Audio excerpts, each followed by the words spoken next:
It was another day on the road with Jesus and the disciples. They were hot and tired. They were not at their best. And like quarrelsome siblings wanting to pick a fight, they started arguing about which of them was the greatest. It was a ridiculous fight for a group of people who listened every day to Jesus' message of humble service to others.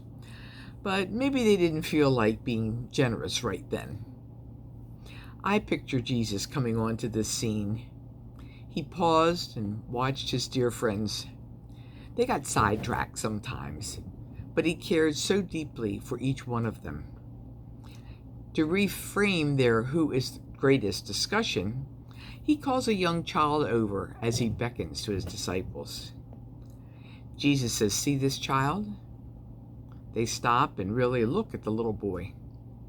Although they already are acutely aware, Jesus reminds them that the boy is without money, influence, or any power at all.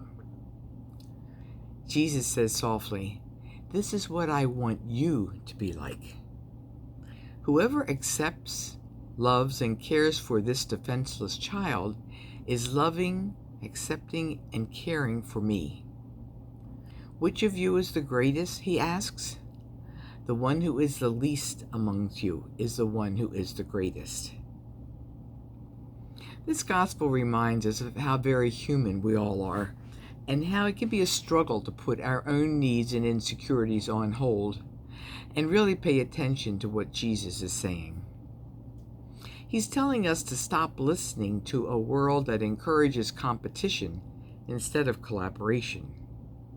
Stop vying for wealth, power, and privilege. What really counts is caring for one another. That putting the needs of others ahead of my own is the core of a solid marriage and really any healthy relationship.